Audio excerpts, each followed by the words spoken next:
Welcome back to another episode of the Future of the Music Industry podcast. I am one of your hosts. I am Javi. I am one of the co-founders of the National Collegiate Entertainers Group. I am joined, as always, by my co-founder to my left, Derek Prez Jackson. He is, a tastemaker of the music industry and, frankly, a huge disruptor, as it turns out. And to my right, I've got Mr. Aaron Atlas Neal. He is our chief academic officer for the nonprofit, and just as disrupting, if we're being honest. We also have a very special guest today. We have Mr. Hector. I'm sorry, I wish I would have gotten your last name before we got into this, but feel free if you like. Yeah. Hector Corral here. Lovely to have you. We are going to be talking about kind of the importance of revenue earning in live events. As we have practiced and taught in the past through this program, there is nothing like hands-on experience when you're going to be doing these performances, and an oft overlooked aspect of kind of college life and performing on campus is going to be connecting with those local businesses so that we can kind of further establish a direct link to the community and the importance of that. So, Prez, if you don't mind, can you kind of give us a background as far as what we're teaching on our program and how students can kind of expect to experience this on a campus basis day by day for how they can kind of monetize themselves with local businesses? Yeah, absolutely. So, just to provide context. So, first off, I definitely want to thank Hector from Hedlyner for being on today's podcast. So, for all of the students listening in or tuning in here live, if you have any questions, make sure you're dropping those in the chat, and we'll get to those during the Q&A portion. But as we're getting into this section of NCEG, I want to say we're on week 6 now, I think, right, Atlas? We're on week 6, right? Week 6. I lose count sometimes. But as we're getting into this, we're getting into the part where now it's time to get out in the field. It's time to start to actually see whether or not the artists that our students have found have crowned the best on campus, if they can start, generating revenue, and if the team can work together in order to pull these events off. So, in weeks prior, we've done the recruitment, they've done auditions, they found the talent that they've wanted to find. And now is the time for them to start setting up events. So in the context of the program, we always talk about how music is such an integral part of culture and community, right? We know this. Like, there's many instances in which case major music events are oftentimes the economic drivers of particular, localities or cities. It's why restaurants are oftentimes built all around any place where a major live venue gets constructed. So in the context of where we are today, the idea is that we want to be able to replicate that for the students in our platform. And in doing so, we create a case study that really shows, as best we can, how independent artists can start to think about their place in, one, being able to contribute to the overall economics of their community through music, and then two, actually get to the point where they themselves are extracting or generating revenue in order to continue their careers through those performance opportunities as well. So yeah, that answered the question, right? Yeah, I believe it did. Atlas, do you think he missed anything just before we move on? No. We pretty much covered the gist of it. Yeah. Fair enough. So on kind of a specific case basis, I know with Georgia State kind of being the obvious kind of line of example that we can give. Hector, if you don't know, Georgia State is kind of a pseudo campus if we're talking about what a traditional kind of college campus actually is. It is built into kind of just the city of Atlanta proper. So you have classroom buildings kind of clumped together, and then in the midst of that, separating other classroom buildings, you have local businesses, you have restaurants, you have kind of police stations, you have kind of a little mini commerce district. It's right next to 5 Points, which is kind of a point of a travel hub for MARTA. But the campus itself is often described as very disjointed, essentially. So what we've heard as a very common complaint from our students there, at least, is that it is difficult kind of sometimes there to kind of have a mentality of unity because you go around a corner and it feels like you are not even on a college campus anymore. And then you go around another corner and you're right back. So Atlas, can you tell us kind of how kind of integrating student organizations and performances and events, more importantly, can kind of help to bridge that kind of dissonance that the students may experience with local businesses that may be seated within that college campus? I mean, it's something that I think, especially in how we talk with our students, it's something that is honestly a really beautiful thing when it's done properly. I like my favorite example of this, per my own personal favorite example of this, is actually UGA. Have any of you guys been to UGA at all recently? Recently, no. Like Yeah. UGA. So like UGA, you can't tell UGA apart from downtown Athens. They are one and the same.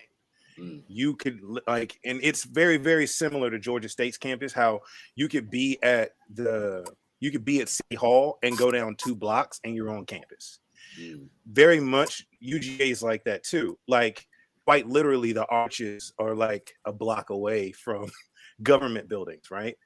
And when you think about the major sprawl, especially in that particular area, it is very, very normalized that students, especially those places that have venues for performances, that students are able to go into those venues and perform and then walk to their dorm, right?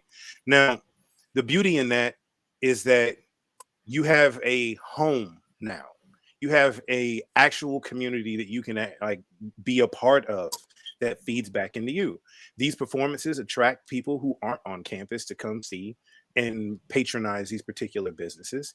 And then at the same time, you make a little something for yourself. You're seeding these local businesses that need the, you know, you're not going to say no to the additional marketing and publicity that come with having live music or whatnot and what have you. And then it's a constant cycle. For our students, it's really important to really understand that you're not just making music in your bedroom and then tomorrow you get a Grammy. Like that's not how that works. People actually have to come see you, right? And then you have to ask yourself the next obvious question. Okay, where are they going to see me? How am I being able to afford to perform? Because we all know there's a cost with that. If you don't build relationships with, at the very least, people in your community that have some modicum of, I guess, buying into what it is you're offering at any inherent level, then you're missing a lot of opportunities to get to more people and get to more people who can change or create opportunities for yourself. We push that very heavily with our students, especially with our students that have a lot easier access, like our Georgia State students. We saw this work really well with our GGC campus, how they had a lot of relationships with some of the restaurants that were around campus, and that's where they would perform weekly. And that was something that they were able to make money consistently coming back to their chapter because of that. Any artist can apply this. It doesn't have to be inside of our ecosystem. Any artist can apply this kind of logic to how they operate within their communities. And we've seen that happen throughout, you know, the history of the music industry. Arguably, it is the first, probably one of the first infrastructural pieces of the music industry that we know today, which is how artists were able to seed into these communities and create a home or a home base in these communities and be able to launch from there. Right. So this is, this is super important for, anybody looking to make it or at least have a sustainable career. That's one of those things that has to happen first. Yeah, and I think that, like, so to that point, right? So this is how we kind of tie it all back around, because in the context of NCEG, we're really recognizing and seeing, or I guess we're able to really chime in on someone, on an artist, on a creative who is really, really brand new and doesn't understand like how the business and the economics of all this works, right? So we use these college campuses as a really microcosm of the challenges that all independent artists face, right? So let's take that step back then and really relate this to the overall economics of the live music scene and how that contributes to an artist's career. So this is when I gotta bring Hector in here, because so Hector, can you help explain to our students, help explain to our listeners how integral is performing to an up and coming artist? So what we've seen is performing is probably one of the most important things for artists to start getting business and revenue in to maintain their careers, right? Early on for independent artists, that's what you do. Unless you have or signed by a big label and have a lot of marketing dollars behind you to push your brand, indie artists are pushing their own brand throughout the nation or their local area or wherever that is. Mhm. The good thing is right now it's much easier to push your own brand given the technology that exists and the tools that are out there. But it does take independent artists kind of the initiative to start that on their own. Performing is a great tool for expanding your reach, right? As when you perform, new audiences hear you, you expand your reach, you get new followings. There's just so much that happens there. And I think if we look at the way music is today and just the amount of artists that there is, it's really a grassroots marketing effort that needs to be employed. It starts with performances, perfecting that trade, marketing your brand, building a brand, being consistent with it, and then really just kind of like expanding that. So for me, I think performances is one of the key kind of components of building your brand as an artist. So in that, I think that that's perfect. I mean, it's one of the things that we try to talk to our students about all the time, especially because there's the downside to technology, right? The part where, especially to creatives, where so many creatives see the ability to simply, I guess, become acknowledged off of just the music alone. That we know performing is hard work. Being a good performer is definitely a lot of hard work. But as Atlas mentioned, like that is kind of that is the cornerstone of what this, what really birthed this whole industry. And yet now you have, I'm hard pressed to not call it a misconception, because I do feel like it's a misconception. I do feel like it's a misconception that a lot of independent artists think that they'll be able to make it off the music alone and never have to worry about performing. And I mean, correct me if I'm wrong, but I can't really, I can't square that circle. I mean, am I missing something? Like, It's probably not just independent artists today. Even the big artists now, performing is where they make money, right? Like live performances is what the audiences want. We had kind of a shutdown of performances during the pandemic. They've blown up right now. Every single artist is performing. Some of my favorite artists are coming twice in a year to San Francisco, right? On their kind of national tours. And you just see performance as such a big way to make revenue. Even the big artists weren't performing. I mean, they had revenue issues too during these times of shutdown. Sure. So not, I think performance is just generally for an artist, it's an important factor. It's where you connect with your audience, right? This is where you connect with your fans. This is where you build fans, and it starts at the early stages and it just matures the more your trade matures as an artist, so let's take it a step further. we know, and I mean, we're just gonna call a spade a spade. Alex, I definitely want you to chime in on some of this. But we know that there's been a lot of controversy about the struggles that major artists find for in terms of ticketing, the dominance by Live Nation in the market, all of those sorts of things. Are indies immune from that, Hector? Do you?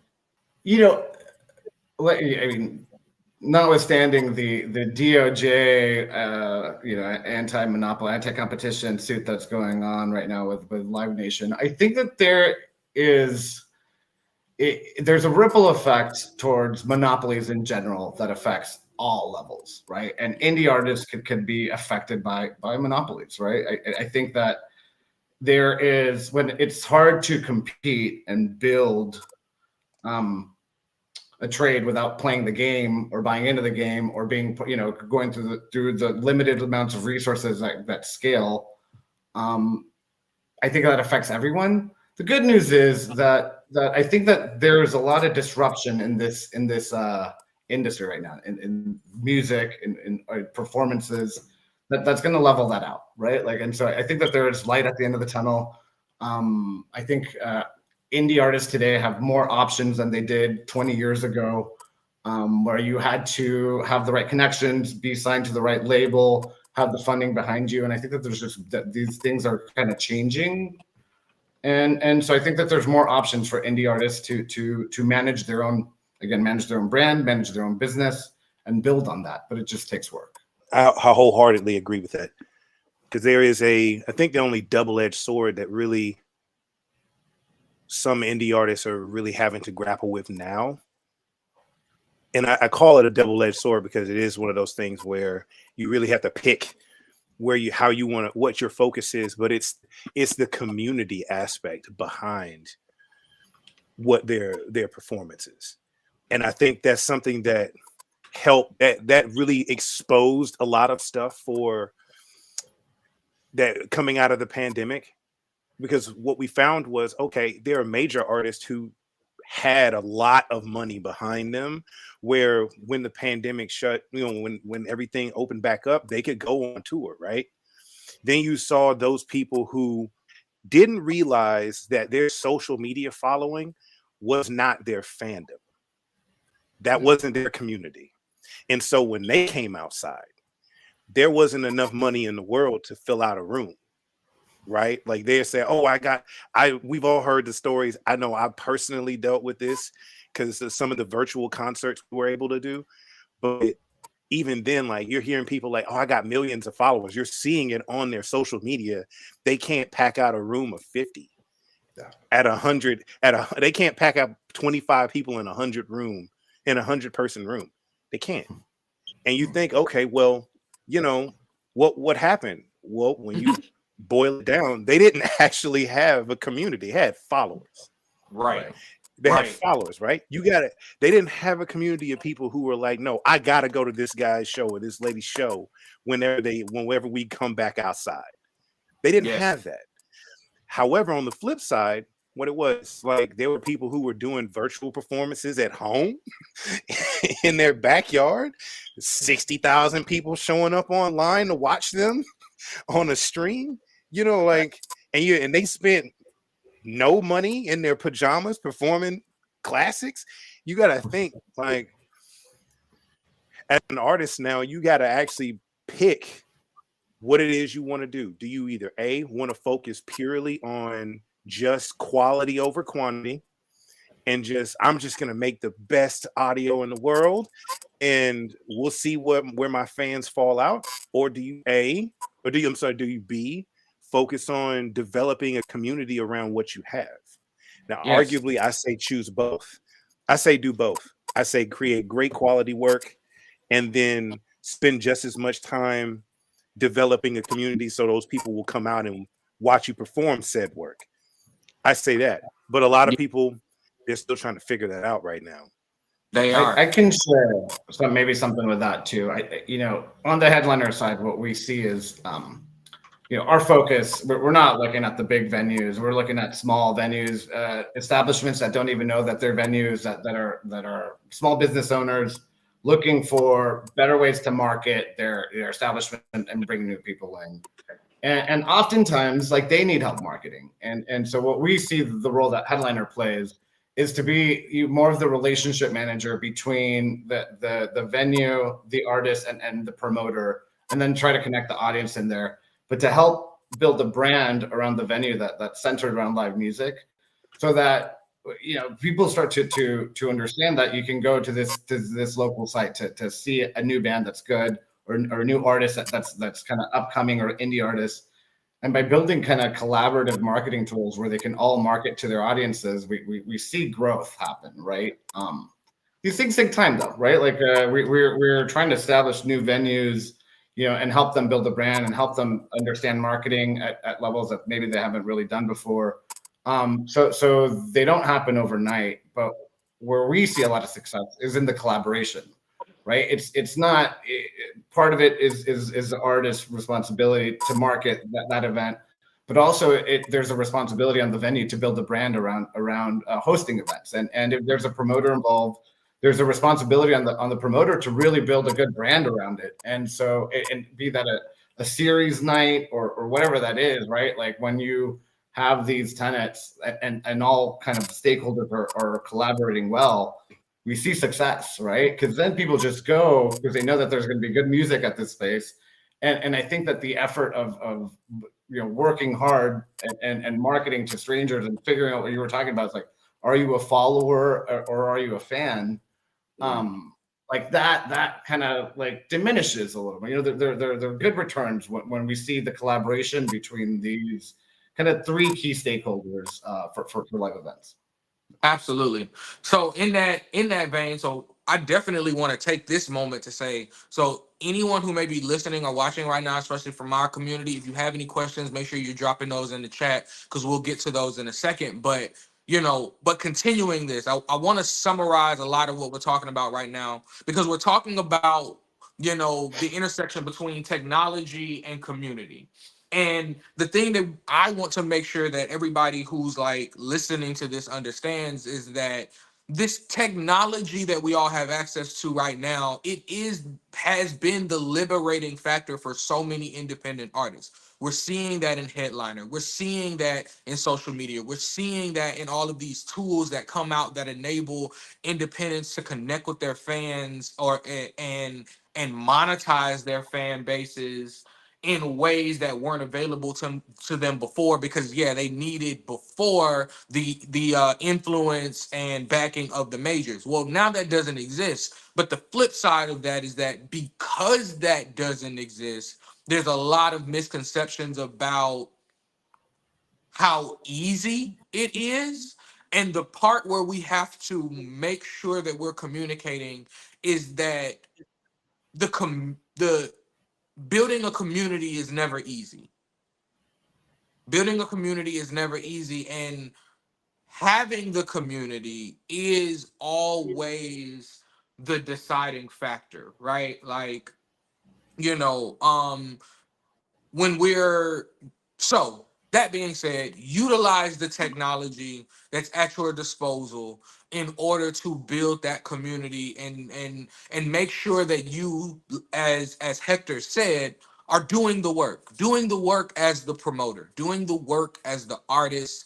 And then even for the venues, the venues still have a responsibility there too. um Anything, I'm trying to think, is there any other topics? I mean, we're right at about like that sweet point time for me. Is there any other topics that we want to kind of discuss? Any other points that we want to make sure that these listeners understand before we go into the Q&A?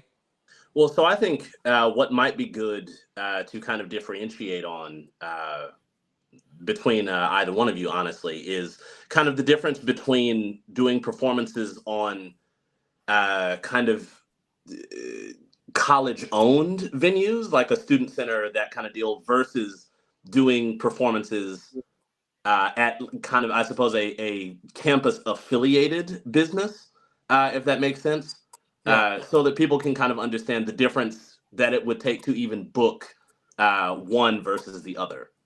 Yeah, so I'll actually kick this off because it actually reminded me of another question that I actually have for Hector. But so the first thing to acknowledge, right?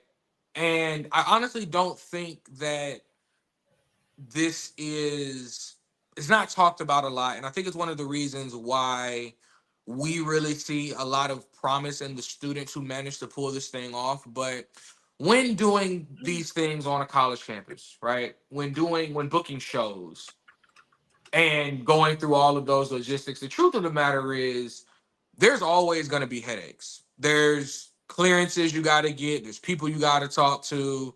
You still have to worry about security. And oftentimes there's still a cost associated with it, even if you are a student trying to produce a show on your own campus. And I think a lot of times, like from the outside looking in, you know, we don't see that. But we, from working with students so long, know that that's a thing. And it's funny because we tell them, yeah, no, go through that. Because, yeah, that permit you had to pull to do a show on the campus green of the school that you go to, yeah, you got to do those with the actual city once you get off campus. You know what I mean? Like, and different things like that, where it's like, I mean, yeah, it's not one to one, but we've all experienced the annoyance of having to like jump through hoops because even though there's nothing wrong with what you're doing, that doesn't necessarily mean people are going to make it easy for you either. You know what I mean? So just with regards to like, booking those shows on campuses, I always try to tell the students, like, don't think that it's gonna be easy, and it's not supposed to be easy. The skill set that you're learning is the exact skill set that you're gonna need, because once you're getting out here and you're having to go to actual venues where people are like, hey, this isn't a charity. Like, we have to make money on these events, right? Like, that's why we go from the process of, booking things that are controlled by your school and just dealing with the politics of that, all the way to having to go to a local business and still give them a value proposition that makes sense, right? Like, you have to do both. And I love the fact that we're able to at least introduce those concepts to the student. But let's get into the nitty gritty of it. Hector, when we're talking about these venues, walk us through some of the challenges, first off, that the venues have in the first place, and then that you see promoters or artists have when they're trying to secure venues. Sure. So I think that the need oftentimes that comes out of why a venue would want to bring in live music is marketing dollars, right? So they're looking for new ways to market and live experiences, live events, live music is a good solution for bringing in new customers and building customer loyalty and having customers repeat and increasing sales, right? Because most of the establishments that we talk to, they're trying to ramp up alcohol sales. Is generally, so these are establishments in food and beverage, and alcohol sales is a big one. So more people that come in and buy a drink or a couple of drinks, like that's what their goal. So oftentimes what they're trying to solve for is how do we bring in new customers and how do we increase sales, right, in their establishments. So bringing in live music is a good solution for them, but the problems that exist are then, well, where do they play? What are the acoustics of the space? What are the, do we have all the equipment? Is the band going to bring their own equipment? How do I fang bands? What is the situation here? Oftentimes who you're dealing with at this level are small business owners. They don't have multiple locations. They love the idea of live music. They just don't know how to implement it. And so a lot of what they're looking for at the very early stages is more a consultation, a consultant to come in and show them the vision of where the stage could be, what it looks like, how easy it could be, explaining to them that, you know, artists can bring their own equipment sometimes. You just have to set those standards, and you have to define what it is that you're willing to provide, any writers that you're willing to give. Like, you set those details, and it's a lot of handholding at the very beginning, right? One big issue, and I'm not sure Atlanta, I don't know the bureaucracy in Atlanta, but, you know, in San Francisco, an issue is you need a permit. You need a live performance permit here, and that can take a while, right? And so there's different types of permits. And so a while back, when I was doing something similar, working with local venues, we would help them understand the permitting process, right? Which is like, this is the Entertainment Commission. This is their permitting process. We'll help you fill out the paperwork. We'll explain it all to you. So that was kind of like something that may be unique to certain cities. I'd imagine Atlanta has its own permitting process for live experiences. I think those are the hurdles at the very beginning to get a venue to start hosting live music. The continuation of the program becomes easier, right? Because I think after a while they enjoy it, they appreciate it. It becomes part of their business model. So I think that comfortability is a hurdle that I've seen in the past, and we're constantly finding new ways to get over that hurdle and get over that fast. But what we see be successful is showing the vision, right? Which is building the community, to help the new band, building a brand around live entertainment, and really, you know, we talked about a case study earlier, but detailing that, like, live music helps venues, right? It really helps increase sales. It really helps build customer loyalty. There's just a lot of business benefits towards venues to implement these programs. So explaining that is key, you know, to making this work. Thank you so much. Like, and yes, students, anybody listening, make sure you're understanding then therefore the secret then for you to be able to secure these venues that you need for your own career anyway, is that you have to go into this understanding that you are providing a service to these businesses. You are providing marketing. Ultimately, you're saving them money on marketing dollars. You're saving them money by helping bring in an audience. Make sure you're doing the work to bring in your audience. You're not coming in there because you're, you know, gonna get a whole bunch of, you know, tweets or likes on Instagram. That's not what this is about, right? Yeah. You are there to provide a service. You are there to be the expert with regards to live music and performance. So every single thing that you all can offer them, from, like we said, the setup, the optics, the lighting, the equipment, if those things are required for the venue that you want to be at, you make sure you make yourself more than available in order to provide those things, and you make sure that it's a mutually beneficial partnership in that, right? But that is what the value that you will be bringing, and we're encouraging every single NCEG chapter to get to work doing that, because all of you have artists that need that exposure right now. If I could just add, probably the three biggest complaints that I hear from venues, you know, once they have a program about performances or their relationship with artists or performers, is artists that don't promote their own shows, that aren't actively also trying to bring in new people to this space. It's a mismatch in sound and the vibe of the space, right? So if it's like, if it's, you know, a fancy dinner place and you're playing trash metal, or, you know, it's just this mismatch where people just don't understand. And volume, like sometimes, like, you know, artists always want to go higher, and sometimes higher isn't better, right? So it's like getting that, creating that ambiance, creating that vibe that really just fits, right? Like, that's what, these are the kind of the biggest complaints that I often hear from venue owners, venue managers. I actually have a question on this, and it's going to sound funny. I know it's going to sound funny, but it's a serious question. How many non-restaurant or bar businesses do you see that are also looking for live music? Because I can imagine, I've never actually seen, like, I've never actually seen someone playing music at, say, I don't know, a furniture store or something like that. But I can also imagine how that would change the ambiance of a space, maybe encourage some more sales. But it's a thought, right? Like if you're doing like cool jazz or something like that, why wouldn't you go do something like that? There's a I don't know, it's just this thought that I had because I'm like, we hear music everywhere. We don't actually think about all the places that we hear music as frequently. Like it's not just places to go eat. It's, there are bookshops. There are all kinds of different types of stores. There I are mean, like, retail. we hear music on the elevator, like Yeah. Yeah, I was just gonna say retail is hit hard right now, and it's hit hard because everyone's shopping online.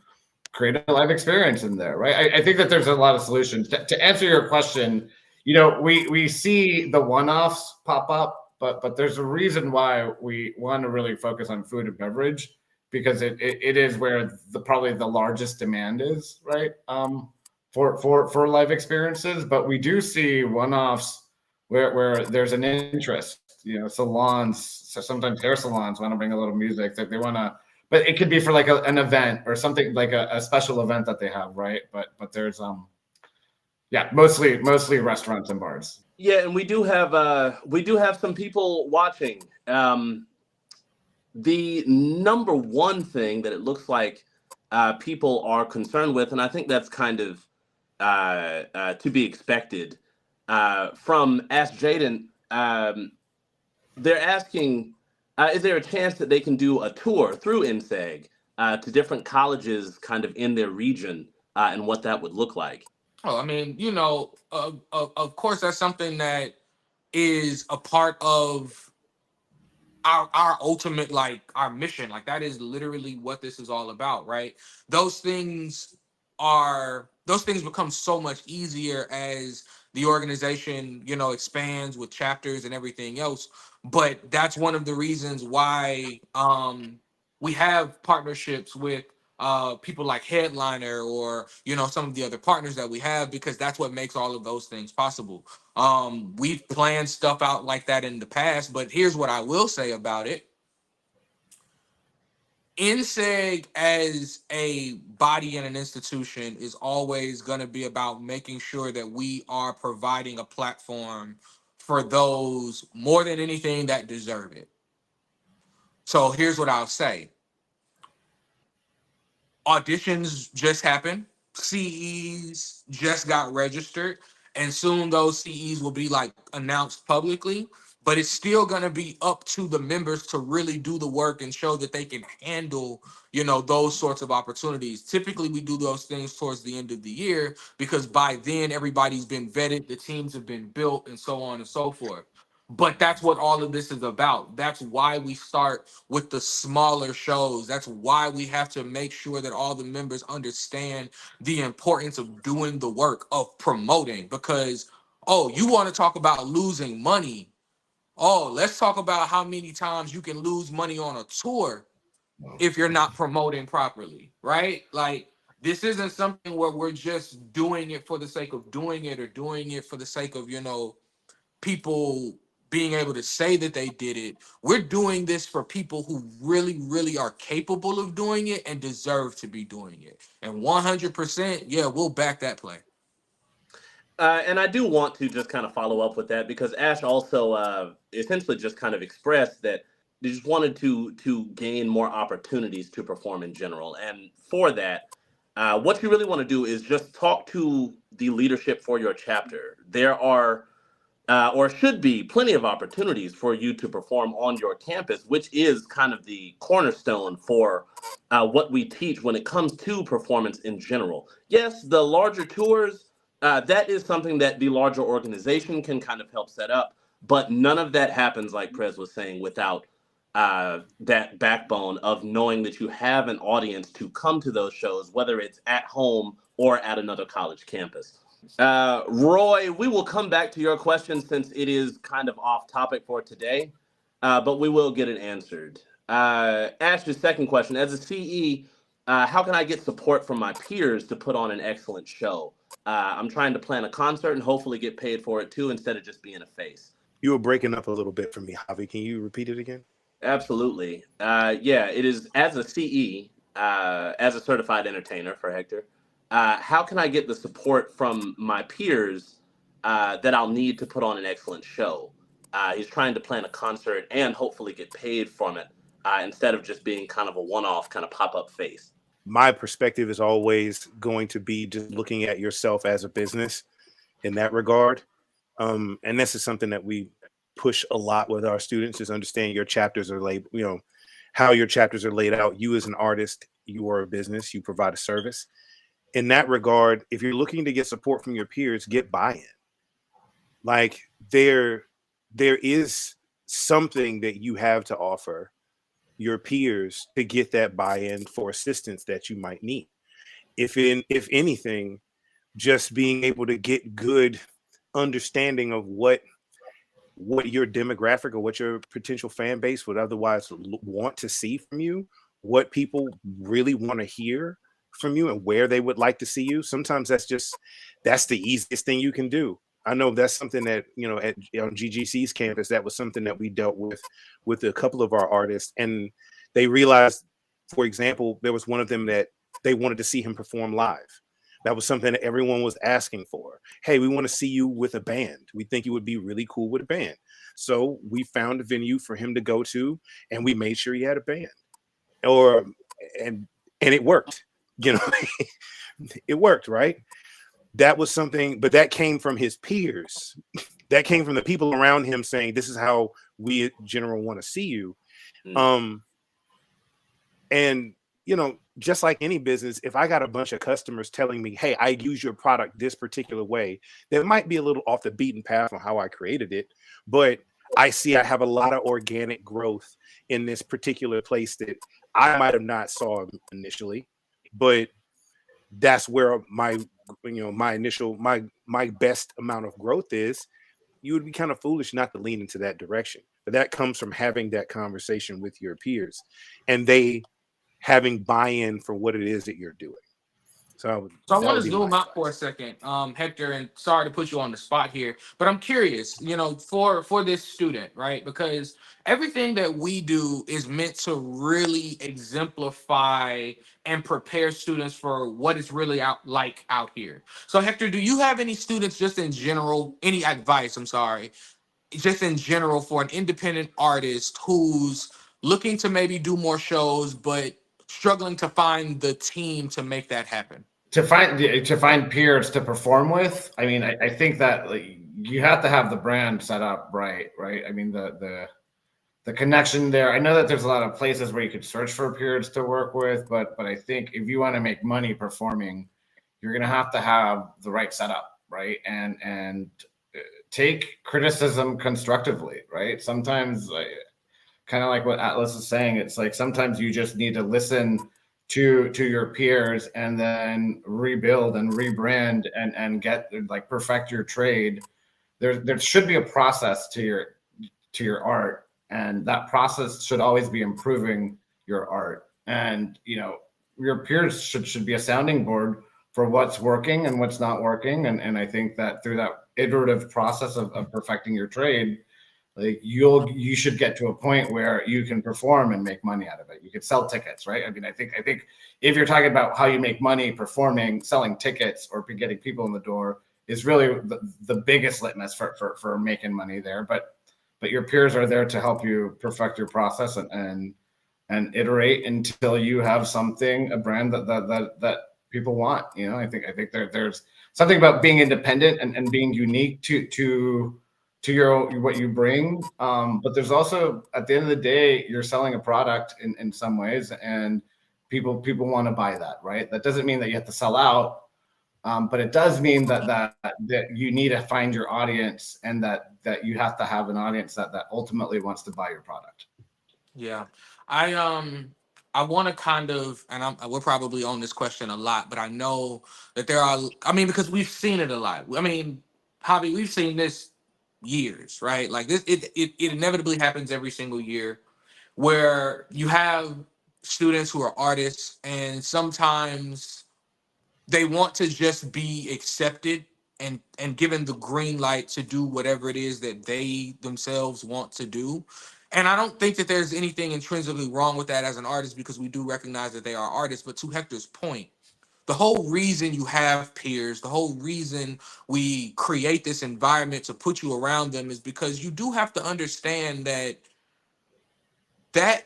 feedback from those people who ultimately are all on the same team and want to see the entire group win is feedback you need to be listening to. And if you're doing something and you don't feel like you're getting enough support for what it is that you're doing, I think you should seek to ask why first.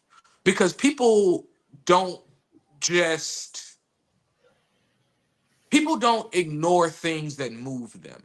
So I think that sometimes as artists, we have to start to look inward and really question, what can we do, and what people around me will be honest enough with me to tell me how to make sure my message is being resonated with them. Because my message can come clearly to me, but we still have to communicate that clearly so that other people can receive it. And I think that that's oftentimes where that disconnect is for people who are looking to get more support from their peers. It's that either, first off, you need to expand the number of peers that you're even seeking to get the feedback from in the first place. And then for two, you have to make sure that you're someone who's actively seeking and truly open to the constructive criticism that can help you mold it into something that is a product. Agreed. Yeah, I think the general adage of throw things at the wall until you find something that sticks, while it does apply, it needs to kind of be tempered with the fact that that is what your team is there for. It's to take out the things that just don't make sense for the sake of doing it, so that you can essentially find the thing that works with less failure iterations, right? And forgive me for kind of moving this along. I know we still do have a few questions, and I want to make sure that if nothing else, we get to the ones that I think Hector would be best suited to answer. Killstreak Roy asked, kind of similar to Ash's question, how are artists supposed to actually get themselves booked at off-campus venues in the name of kind of transforming themselves from being a random student to being somebody that can actually justify being paid at some point to convince venues to house them, essentially? So I can definitely answer that one. First off, don't go to a venue and tell them you're a random student. Tell them you're an artist. Go there. You're an artist just because you're studying or going through a school that's teaching you a process around your artistry. It doesn't mean that you need to sell yourself as a student. So I think what you'll find is, or what I've seen you find is, most of the time when venues that already have a music program in there, they give new artists a chance. They want to give new artists a chance. They're excited when new artists come down their door. And so it's just making those connections and going out there and saying like, hey, can I play the next time you have an open date? Can I give you my information? Can I, it's getting out there, right? I think you need to get in the door, talk to whoever manages their live music program. If you're doing that through the Hedlyner app, there's opportunities to do that. If you go in person and talk to somebody, just ask them how do they book their bands and ask if you could get in there. I would add that sometimes what you see is there's a bit of a typecast to the sound, the genre that's being played at certain venues. So look at venues that your sound probably fits in with, and there might be a better likelihood of being successful there. But yeah, just talk to people. It's funny, when we talk to each other, most of the times when you see the person managing this, oftentimes there's somebody that is loves music, loves musicians, loves talking to musicians. They probably have their own history with music somehow. Most of them love to do this. It's very seldom that I've seen people that hate meeting new artists, and they've figured out their process too. But it often tells with you introducing yourself. Yeah, I want to add to that too, because for that student asking, especially if you're a CE, we literally just sent out today, or actually it may have been sent out last week, but your CE artist checklist. A part of your CE artist checklist is completing your Hedlyner artist profile.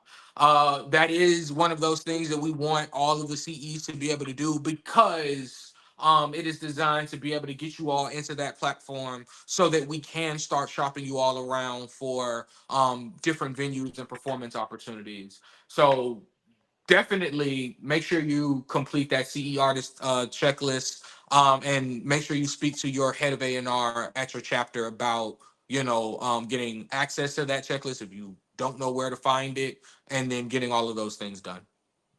The good thing about having the Hedlyner profile is that as new venues start to kind of join that area, if you're a hit for that, venues could find you to the platform and make requests direct to you to see if you can apply for certain days, as long as your profile is set up. So then it becomes more about your marketing profile, right? Like make sure that the music works, that you have a good bio, the keywords are right, the genre keywords match. Make sure that your profile looks good, because as we expand in new markets, the venues have access to your profiles and can book you directly through the app. Okie doke. We've got what looks like one more question that we'll probably have time for today, and it is off topic. So we will keep this answer short. And Prez, I think you'll probably have the most experience answering this question over and over again. So I'll give this to you. Killstreak Roy also asked, how important is it for the average artist to have a manager, essentially? And to what extent should the manager handle things like booking, I suppose? Okay, so I'm gonna approach this from two angles. Okay. My first angle that I'm gonna approach this from is that, technically speaking, your manager is the first person that you should get, but only technically after you have something to manage. Okay. So part of just the realization, and we're gonna have to be real about this. We're working with a lot of you all from the ground level. We recognize that, and that's fine. And the point is to make sure that we're getting all your profiles set up, all of your revenue models set up. This is why there is a checklist, right? Because once you have all of these things in place, and then we're branding you properly, and we're revisiting it, and we're talking about the audience base that you should be going to, and then once you realize, oh, this is actually work and something to be done all the time, yeah, that's why you need a manager. So technically it happens pretty early on, but it never happens until you've done the preliminary work first to really establish yourself as an artist. Now, again, I'm not looking at your actual artist profile in front of me, so I don't know how much of these things you already have set up, but that's the reason for the checklist, right? So a manager, in my opinion, does happen pretty early on. The traditional framework of what that management agreement looks like has definitely changed. It's modernized quite a bit. But I'm answering the question as if you're just saying, when should I look for help? You should look for help after you've actually done something to set up yourself as an artist, so that you can know what you're asking help with, what you're asking for someone to help on, basically. Anybody else want to? Because I don't feel like that's something only I can answer. You guys can answer that too.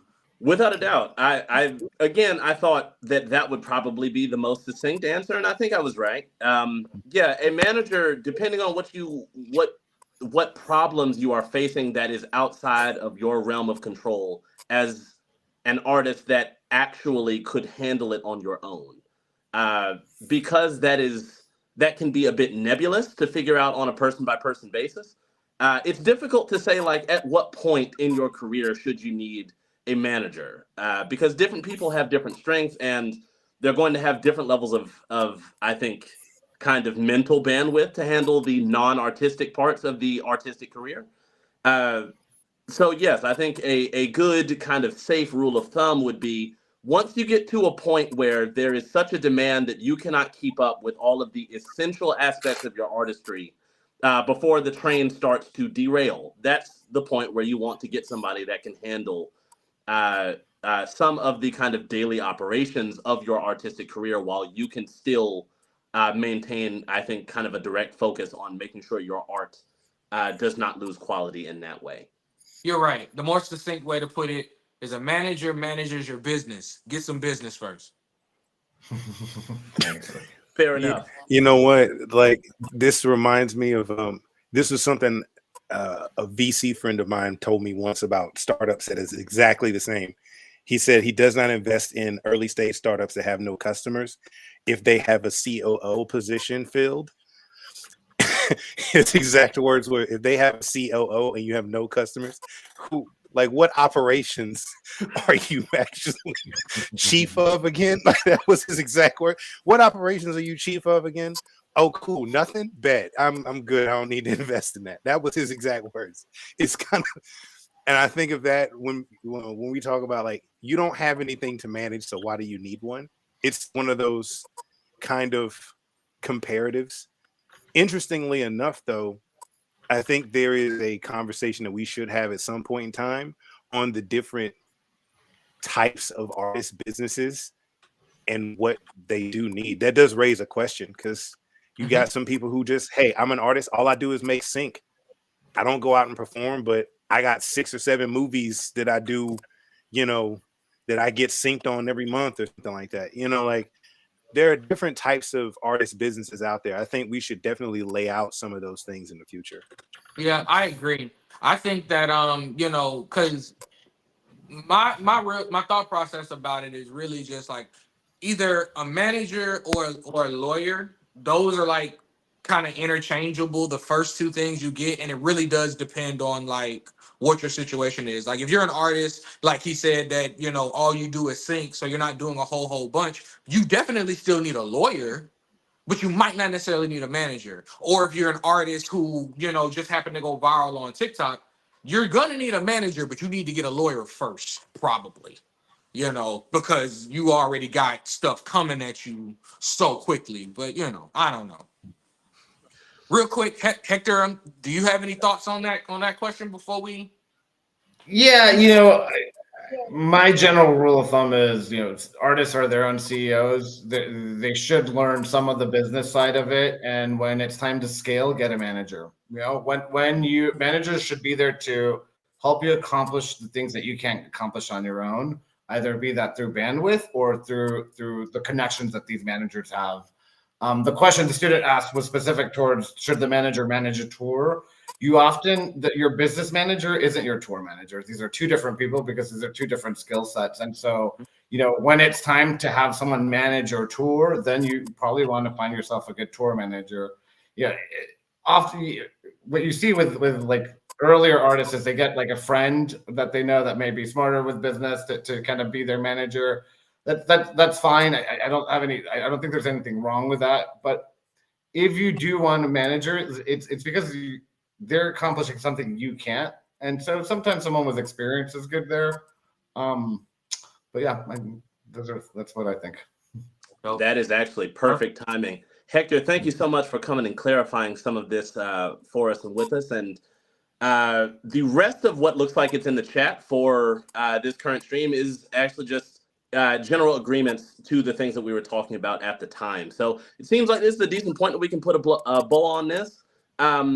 Thanks again for joining us. We will see you next week when we continue to talk about the week-by-week curriculum that we are offering for our students. If you're watching this live, make sure that you hit the subscribe button. We are, as you see today, only going to be talking about things that will positively impact your personal artistic career and the things that we're going to be teaching in our program with partners like Hector that will also be going to make your artistic journey easier and to help it make more sense. But until next week, we will see you all next time.